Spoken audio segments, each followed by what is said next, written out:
Hello students, I am doctor Heena और आज हम पढ़ने वाले हैं एब्जॉर्प्शन और interaction of gamma rays with matter.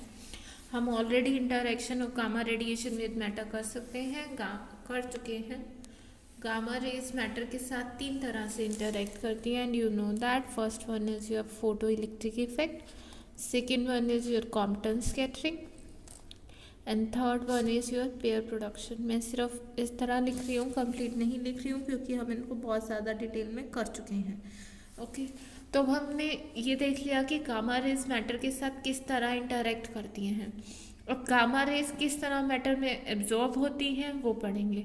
Gamma rays अगर किसी मैटर पे हम डालते हैं, matter I mean substance, element, कोई भी चीज़ उसके ऊपर डालते हैं तो गामा रेज एब्जॉर्ब होती हैं। और गामा रे का इंटरेक्शन किस तरह होता है कि गामा रे या तो किसी इंटरेक्शन में कम्प्लीटली अपनी एनर्जी ट्रांसफ़र कर देती हैं और अपनी आइडेंटिटी लूज़ कर देती हैं, या फिर इंटरेक्ट करती ही नहीं है। सो इट लूजेज इधर इट्स कंप्लीट एनर्जी और there is no interaction at all. Charge particle की तरह नहीं है कि अपनी एनर्जी धीरे धीरे लूज करेंगे, ये पूरी की पूरी एनर्जी ट्रांसफ़र कर देंगी इन तीन प्रोसेस के through, photo electric, Compton and your pair production. Okay, so हम कंसिडर करते हैं that there is a material, absorbing material लेते हैं। इस मटेरियल के ऊपर गामा रे इंसिडेंट करते हैं और हम मानते हैं that intensity of incident gamma rays is I not. अब मैं कह रही हूँ कि गामा रे या तो पूरी की पूरी एनर्जी देती है या तो देती नहीं है। सो उसकी इंटेंसिटी धीरे धीरे करके कम होती जाती है। सपोज कीजिए कि स्टार्टिंग में 100 नंबर ऑफ गामा फोटोन थे। सो एक्स डिस्टेंस कवर करने के बाद 50 फोटोन्स कम हो गए, तो इंटेंसिटी कम होगी क्योंकि 50 फोटोन्स ने अपनी एनर्जी जो है लूज़ कर दी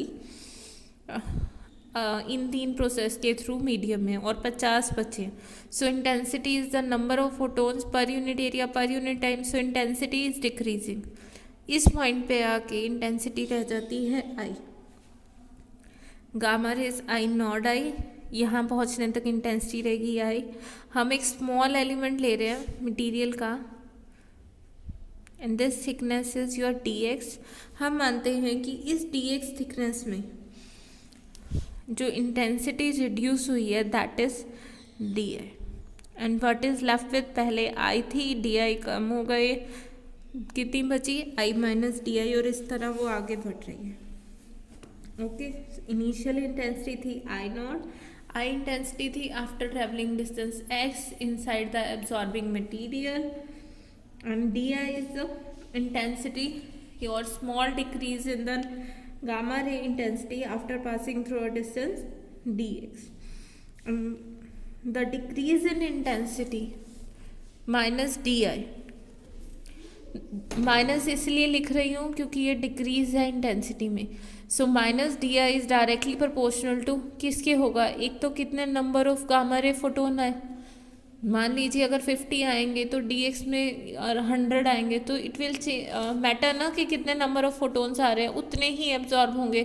ज़्यादा आएंगे तो ज़्यादा एब्जॉर्ब होने की प्रोबेबिलिटी है।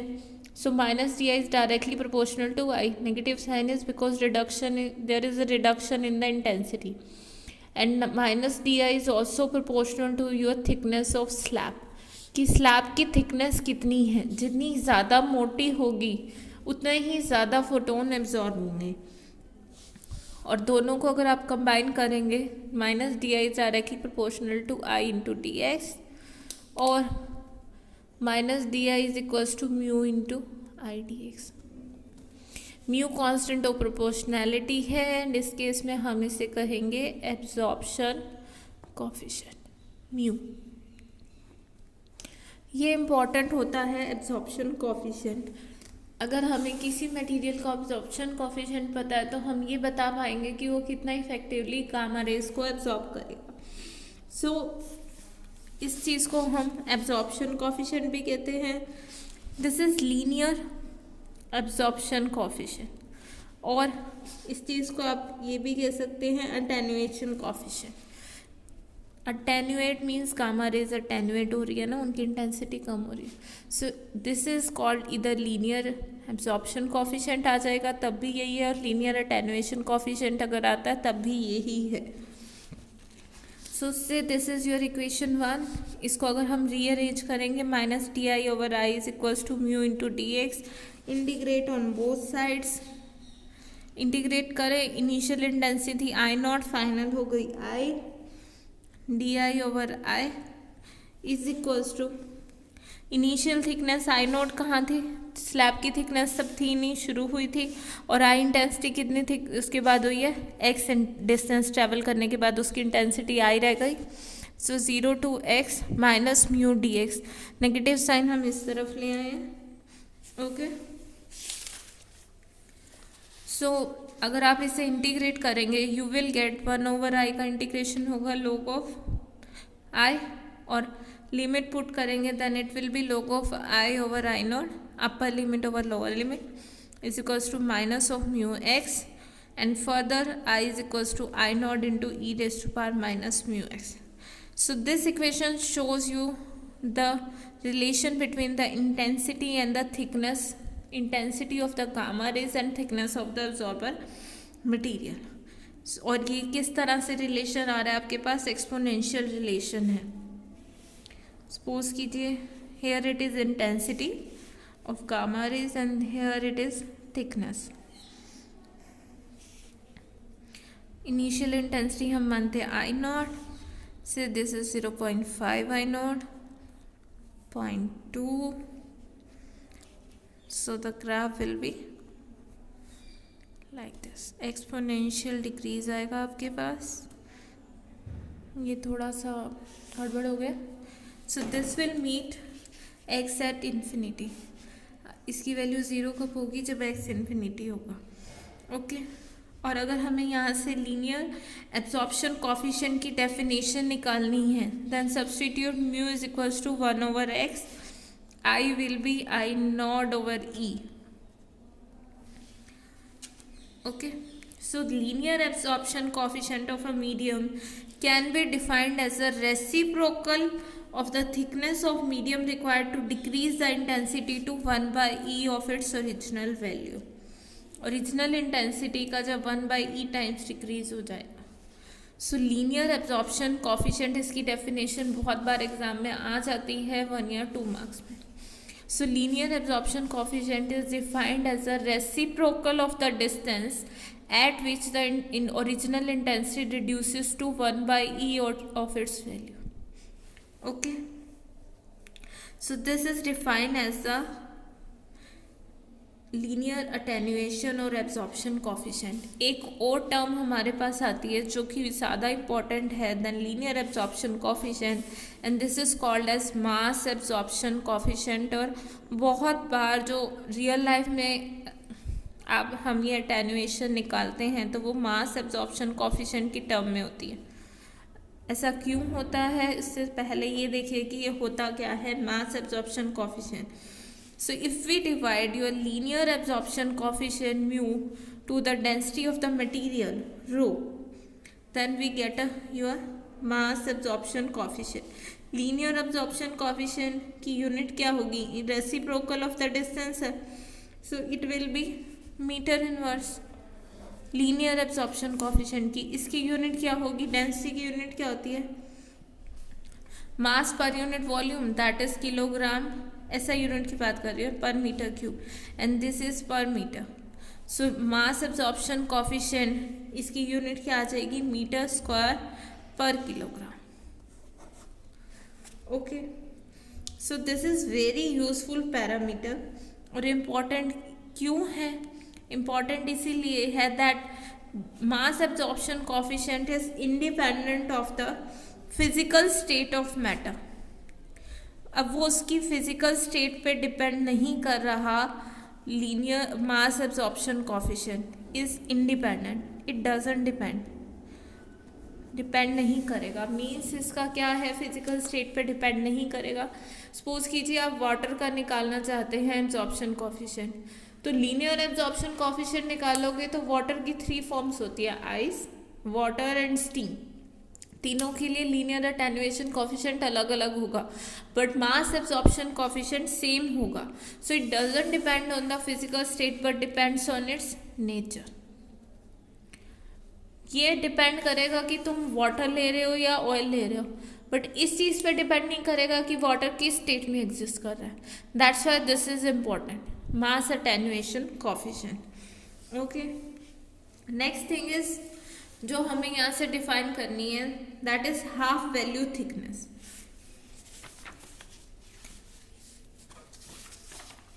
देखिए, हाफ वैल्यू थिकनेस नाम से ही पता चल रहा है, जहाँ पे इंटेंसिटी क्या रह जाए, हाफ रह जाए.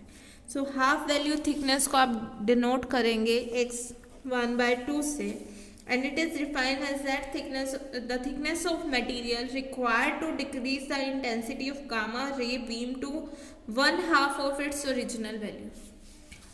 इक्वेशन है हमारे पास I is equals to I naught into e raised to power minus mu x.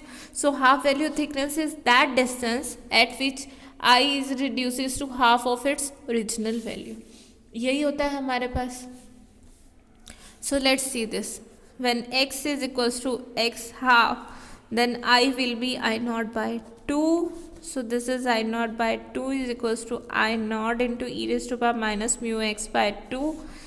So ultimately अगर आप यहाँ से x by 2 की वैल्यू निकालोगे, आई होप सिंपल मैथमेटिक्स से सॉल्व कर लोगे या मुझे करके दिखाने की ज़रूरत है. mu x 1/2, इसकी वैल्यू अगर आप यहाँ से देखते हैं, this is equals to log base c2, ये आ जाएगा. और फर्दर x 1/2 अगर आप निकालें 0.693 ओवर म्यू. सो ये वो डिस्टेंस है जहाँ पे इंटेंसिटी हाफ हो जाती है. This is equals to 0.693 times the linear attenuation coefficient. So ये इन दोनों के बीच में रिलेशन है. इस पे न्यूमेरिकल्स भी आ सकते हैं. और अगर आप इसको मास अटेन्युएशन कॉफिशिएंट की फॉर्म में लेके आना चाहते हैं तो इसको हम लिख सकते हैं mu is equals to 0.693 over X half. दोनों साइड डिवाइड कर दीजिए रो से. So your mu M is equals to 0.693 over X half into rho. ये इनके बीच में रिलेशन है. सो इस रिलेशन से हमें क्लियर है कि जितनी ज़्यादा डेंसिटी रहेगी मैटर की, उतनी ही कम थिकनेस चाहिए इंटेंसिटी को रिड्यूस करने के लिए. यहाँ देखो, अगर आप x हाफ देखें 0.693 over mu M into rho, इस तरह हो जाएगा. सो जितनी ज़्यादा डेंसिटी होगी उतनी ही कम थिकनेस चाहिए मटेरियल को उसको रिड्यूस करने के लिए. जितना ज़्यादा डेंस होगा ऑब्वियसली इंटरेक्शन ज़्यादा होंगी और उतनी इजीली वो गामा रे को अटेन्युएट कर पाएगा. ओके, सो ये तो हो गए different parameters relating to the attenuation, कि गामा रे किस तरह इंटरेक्ट करती है, कितने डिस्टेंस पे जाके उसकी क्या वैल्यू होती है और इंटरेक्शन किस तरह का है, एक्सपोनेंशियल नेचर का. बट हमारे पास गामा रे मैटर के साथ इंटरेक्ट कैसे करती है? 3 प्रोसेस से. कौन कौन सी प्रोसेस होती हैं वो? Photo electric effect, Compton scattering and pair production. और तीनों ही इस तरह से अलग अलग अटेन्युएट होती हैं और तीनों का अपना एब्जॉर्प्शन कॉफिशिएंट होता है. और उस एब्जॉर्प्शन कॉफिशिएंट म्यू की वैल्यू अलग अलग रहती है और अलग अलग रहती है. मतलब अगर वो इस चीज़ पर डिपेंड करती है कि मटेरियल कैसा है, एनर्जी क्या है. सो इन जनरल अगर आप लिखना चाहें, गामा रे की इंटरेक्शन देखना चाहें मीडियम के साथ, यहाँ पे मैंने ऑलरेडी उसे प्लॉट कर रखा है. So small decrease in intensity. अब गामा रे आएंगी और मटेरियल अगर आप मीडियम पे गामा रे डालते हैं तो वो किस तरह इंटरेक्ट करती है? वो फोटो इलेक्ट्रिक इफेक्ट के थ्रू भी कर सकती है, कॉम्पटन स्कैटरिंग भी हो सकती है, और अगर एनर्जी 1.02 से ज़्यादा है तो पेयर प्रोडक्शन भी हो सकता है. सो तीनों को हमें कंसिडर करना पड़ेगा. So your D I is equals to D I into photo electric effect, इसका भी कि इससे कितनी इंटेंसिटी रिड्यूस हुई. अब तक हमने जो एक्सप्रेशन किया है वो ओवरऑल की कैसे रिड्यूस होगी, बट एक्चुअल में 3 फैक्टर होते हैं ना जो इस चीज़ को गवर्न करते हैं. सो this is photo electric effect, Compton scattering, and third one is your pair production. तीनों के थ्रू हो सकती है। और अगर उसी तरह जैसे यहाँ पे let me show you, I की क्या रिलेशन था, I is equals to I not into E raise to R minus mu X, यही था। सो इसको अगर हम इस फॉर्म में लिखें, इसी टी आई को फोटो इलेक्ट्रिक इफेक्ट के लिए, फोटो इलेक्ट्रिक का cross section minus mu P E into I into T X. ये देखिए, ये जो रिलेशन है ये हमने स्टार्टिंग में ही किया था। यहाँ पे D I is equals to minus D I is equals to mu I D X. So उसी तरह फोटो इलेक्ट्रिक का minus mu P E into I D X. Compton scattering है तो फिर से क्या हो जाएगा, minus of mu Compton scattering into I D X. D X thickness से ही वो पास कर रही है ना, और तीनों में से कुछ भी हो सकता है, किसी भी मर्जी प्रोसेस के थ्रू गामा रे एब्जॉर्ब हो सकती है, minus mu P P into I D X. So negative sign common आ जाएगा, it will be minus mu P E plus mu C S plus mu of pair production into I D X. This is D I. Small decrease in intensity while passing through a distance, D X तीनों का partial contribution रहेगा। और ultimately आपके पास equation क्या होती है, minus D I is equals to mu I into D X. So और इन दोनों इक्वेशन को अगर आप कंपेयर करेंगे, this equation and this equation से, this is equation A, one और ए को कंपेयर करोगे, you will get mu is equals to minus of mu P E plus mu C S plus mu pair production. ये value आएगी आपके पास। सो तीनों का partial effect रहता है या तीनों का अब्जॉर्प्शन रहता है, तीनों तरह से गामा रे एब्जॉर्ब हो सकती हैं। सो हमने यहाँ पे for the case of lead material के लिए ऑलरेडी मैंने प्लॉट कर रखा है कि पार्शियल कंट्रीब्यूशन मींस किस एनर्जी पे ये इंसिडेंट फोटोन की एनर्जी है, and this is your absorption coefficient mu, linear absorption coefficient है। इसे प्लॉट किया हुआ है सेंटीमीटर इनवर्स में। This is incident photon energy.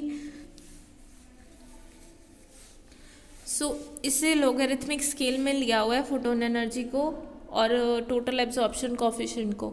Lead के केस में हमने बताया है कि तीनों का पार्शियल मीन्स किस रेंज में, किस एनर्जी में कौन सा इफेक्ट डोमिनेट होता है। ये देखिए, फोटो इलेक्ट्रिक इफेक्ट यहाँ शो किया हुआ है इस तरह, ये वाले टेस्ट है। This is of Compton scattering, और ये अटेन्युएशन कोफिशिएंट किसका है, पेयर प्रोडक्शन का। सो यहाँ से हमें क्या क्या चीज़ें अब्सॉर्ब होती हैं कि जब एनर्जी बहुत कम है, ये देखो कम एनर्जी है तो सबसे ज़्यादा कौन सा है, your Compton effect. Compton effect is very high. Photo electric effect, sorry, at very low energy absorption by photo electric effect dominates. ये टोटल है, हर एक पॉइंट पे अगर इसका और इन तीनों का सम करोगे तो टोटल वैल्यू ये आएगी। This is total one, this is photo electric, this is Compton and this is pair production. So at very low energies which one is dominating, ये थोड़ा इस तरह चला गया है, it should be like this, your photo electric effect is dominating one. Low energy पे photo electric effect dominate करता है, और जैसे ही आप एनर्जी इंक्रीज करते हैं तो कौन सा डोमिनेट करना शुरू हो जाता है। आप देखो किसकी वैल्यू ज़्यादा हो रही है, कॉम्पटन इफेक्ट।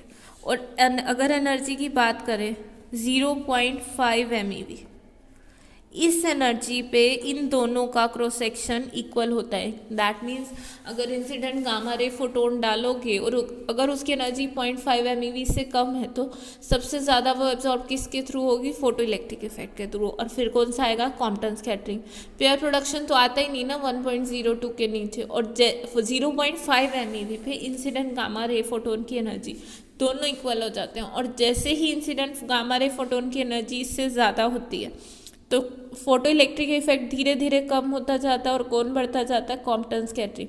और ओवरऑल इन दोनों का सम ये है।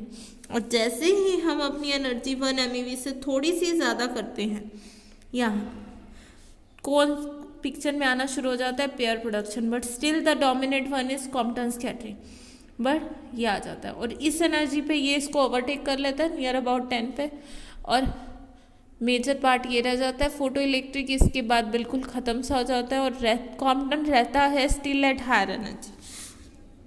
ओके तो ये तीनों का है। लो एनर्जी पे फोटो इलेक्ट्रिक इफेक्ट एनर्जी धीरे धीरे बढ़ाता है तो कॉम्पटन पिक्चर में आता है मिडल रेंज पे।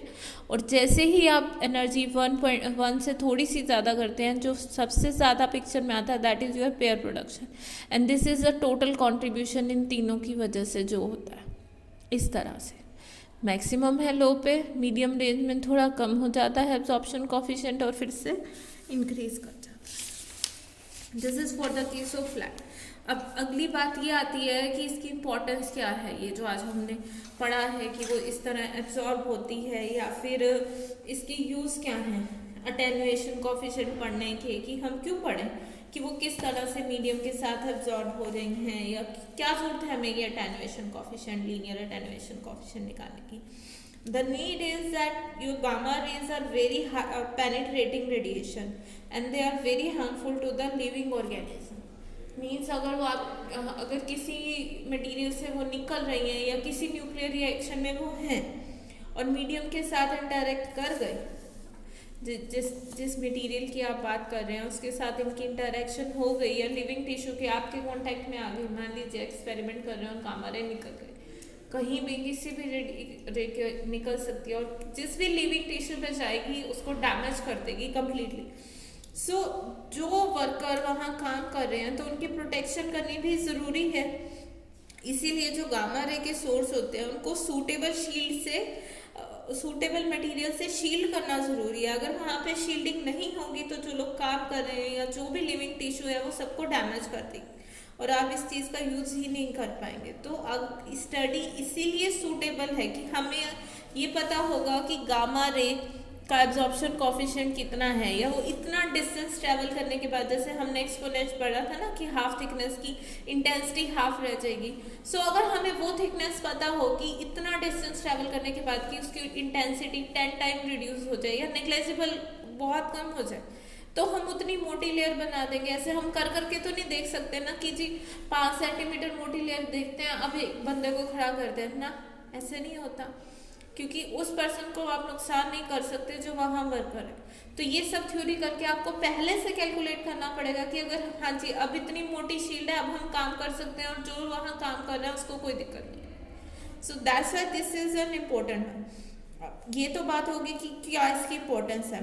नेक्स्ट थिंग इज कि हम ये क्यों कर रहे हैं, मीन्स कि तीनों में से कौन सा इफेक्ट ज़्यादा ज़रूरी है, या अगर हमें शील्ड के हिसाब से सोचना है। अब हम शील्ड बनाना चाहते हैं कि गामा रे की एक शील्ड होनी चाहिए और गामा रे तो 3 तरह से इंटरेक्ट करती है। कौन कौन सा? फिर से photo electric, Compton scattering and pair production. अब कौन से को डोमिनेट कराएं? लो एनर्जी में तो ये करता है, बट अगर हाई एनर्जी की आगे फिर हम क्या करेंगे, फिर तो उसने पेयर प्रोडक्शन करना ही करना है। तो क्या करोगे? तो हम किस चीज़ पे फैक्टर लेते हैं? देखो हम चाहते हैं, तीनों में से बताओ कौन सा बेटर होना चाहिए, कौन सा बेटर होना चाहिए। फोटो इलेक्ट्रिक इफेक्ट हल्का सा देखो क्या होता है, इंसिडेंट गामा रे फोटोन आता है, इलेक्ट्रॉन सारी एनर्जी लेता है और कहाँ निकल जाता है, बाहर निकल जाता है काइनेटिक एनर्जी की फॉर्म में। गामा रे कहीं नहीं आती। दूसरा कॉम्पटन स्कैटरिंग में क्या होता है कि इंसिडेंट फोटोन गामा रे को, उस गामा रे फोटोन है, इलेक्ट्रॉन को अपनी एनर्जी देता है, इलेक्ट्रॉन भी बाहर आ रहा है, साथ ही स्कैटर्ड फोटोन आ रहा है, एक और फोटोन निकल रहा है जिसकी एनर्जी कम है बट फोटोन है। थर्ड चीज क्या होती है? Pair production. एनर्जी एब्जॉर्ब हुई, उसके बाद क्या निकले? इलेक्ट्रॉन निकला और पॉजिट्रॉन निकला। अब जो इलेक्ट्रॉन निकला है और पॉजिट्रॉन है, पॉजिट्रॉन क्या है? पॉजिटिव चार्ज, इलेक्ट्रॉन का एंटी पार्टिकल, मटेरियल से निकला है बट स्टिल वो मटेरियल के अंदर तो है। ये देखो इंसिडेंट गामा रे आई, पेयर प्रोडक्शन की बात कर रहे हैं। ये एक न्यूक्लियस के साथ इंटरेक्ट की, इलेक्ट्रॉन निकला, पॉजिट्रॉन निकला, न्यूक्लियस ने इसको रिपेल कर दिया, बट मीडियम में एक इकलौता यही न्यूक्लियस तो नहीं है ना, नंबर ऑफ एटम्स होते हैं, बहुत ज़्यादा एटम्स है और वो बहुत ज़्यादा एटम में क्या होते हैं? इलेक्ट्रॉन, ये उसका एंटी पार्टिकल है। जब पार्टिकल और एंटी पार्टिकल आपस में पास आ जाते हैं तो एनिहिलेशन करते हैं, फिर से गामा रे निकल गई। देखो निकली पर कम एनर्जी की निकली, यहाँ पे एनिहिलेशन रेडिएशन आ गई, यहाँ पे स्कैटर्ड रेडिएशन आ गई, फिर से रेडिएशन आ गई। यहाँ कोई रेडिएशन नहीं आती, यहाँ इलेक्ट्रॉन्स आते हैं। सो ये वाला सही है ना। अगर हमें शील्ड बनानी है, हम चाहते हैं कि गामा रे मटेरियल पे आए तो सबसे ज़्यादा उसमें फोटो इलेक्ट्रिक इफेक्ट हो, तो जी हमारे लिए सही है शील्ड। ओके, और फोटो इलेक्ट्रिक का अगर एब्जॉर्प्शन कोएफिशिएंट देखना चाहो, that is Z⁵ divided by H⁻⁵ 3.5 या 7/2। तो अगर हम Z को ज़्यादा बढ़ा दें, बहुत हाई Z का मटेरियल ले लें, तो फोटो इलेक्ट्रिक होने की चांसेस और बढ़ जाते हैं। सो इसीलिए हम हाई Z वैल्यू लेते हैं फॉर फोटो इलेक्ट्रिक इफेक्ट। और अगर पूछ लें कि शील्डिंग के लिए कौन सा इफेक्ट ज़रूरी है, that is your photo electric effect. इसका क्रॉस सेक्शन कितना होता है, Z⁵ डिवाइडेड बाय μ⁵ 3.5। तो इसके अकॉर्डिंग कौन सा मटेरियल अच्छा होगा, कौन सा अच्छी शील्ड बनाएगा, जिसका एटॉमिक नंबर ज़्यादा होगा। इसीलिए ज़्यादातर हम लेड का यूज़ करते हैं, उसका एटॉमिक नंबर बहुत ज़्यादा है, Z⁵ है और एनर्जी के इन्वर्सली प्रोपोर्शनल है, इसीलिए ये लो एनर्जी पे डोमिनेट करता है। आई होप ये चीज़ समझ आ गई होगी आपको कि ये हमने एब्जॉर्प्शन क्यों पढ़ा, इंटरेक्शन क्यों पढ़ी। द नेक्स्ट थिंग इज कि हाँ, एब्जॉर्प्शन कोएफिशिएंट हमने थ्योरी में तो कर दिया, अब हमारी थ्योरी सही है या नहीं है, इसके लिए हमें एक्सपेरिमेंट करना पड़ता है। And here it is your experimental determination of absorption coefficient. Experimentally हम किस तरह डिटरमाइन करेंगे, मैंने डायग्राम ऑलरेडी बना रखा है। आपके पास सोर्स है जो कि गामा रेडिएशन एमिट कर रहा है, दिस इज जिंक 65, इसका मास नंबर है। ये लेड ब्लॉक है, लेड ब्लॉक मैं फिर से कह रही हूँ इसीलिए रखा है ताकि ये एब्जॉर्ब करता रहे। गामा रेडिएशन एक डायरेक्शन में तो नहीं निकलेंगे ना, हर डायरेक्शन में निकलेंगे, तो ये सिर्फ इसी डायरेक्शन वाली को अलाउ करेगा, बाकी को एब्जॉर्ब करेगा। इसका Z बहुत ज़्यादा है और ये एब्जॉर्प्शन या शील्ड की तरह काम करता है। लेड ब्लॉक बहुत मोटा ले रखा है, आगे लेड शीट लगा रखी है, कॉलीमीटर।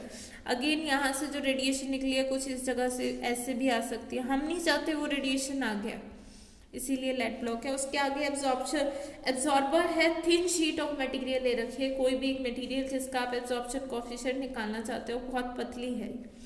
उसके बाद ये फिर से कॉलीमीटर है कि जो निकले वो अलग अलग उसमें ना जाए। यहाँ से फिर से ये एब्जॉर्बर है ताकि ये रेडिएशन किसी भी तरह बाहर ना आ जाए और लिविंग टिश्यू को, ह्यूमन बीइंग को नुकसान ना पहुँचाए। दिस इज योर डिटेक्टर कि इंसिडेंट कितनी आई थी और यहाँ कितनी बची, तो ये हम नोट करते रहते हैं। एक बार इस शीट को हटा देंगे तो वो इंसिडेंट नोट कर लेंगे, फिर शीट डाल देंगे और शीट की थिकनेस धीरे धीरे बढ़ाते जाएंगे, एक बार पतली फिर मोटी फिर उससे मोटी, स्टिल वो it is a thin sheet पर इस तरह इंक्रीज करते जाते हैं। और यहाँ डिटेक्टर हमें बताता जाता है कि अगर शीट नहीं थी तो क्या इंटेंसिटी थी, और अगर हम शीट बढ़ा रहे हैं तो इंटेंसिटी किस तरह चेंज कर रही है। Okay, and see here intensity और थिकनेस के बीच में क्या रिलेशन है, I = I0 into e⁻⁻ μx। So I over I0 is equals to e⁻⁻ μx, or you can write it as log base e I over I0 is equals to -μx। So experimentally हम I over I0 भी निकाल सकते हैं, क्योंकि I अगर इस बिना इसके और अगर ये थिकनेस लगा देते हो तो I डिफरेंट x पे डिफरेंट आए, और अगर आप ये हटा देते हैं तो I0 की वैल्यू आ जाएगी। सो यहाँ से ये किस चीज़ की इक्वेशन है, अगर इसको एक पार्ट देखो, y = mx, इस टाइप की इक्वेशन है, -mx की, वो डिक्रीज कर रहा है। सो स्ट्रेट लाइन की इक्वेशन है। सो एक्सपेरिमेंटली हमने ये चीज़ नोट की और एक ग्राफ प्लॉट किया बिटवीन योर ट्रांसमिटेड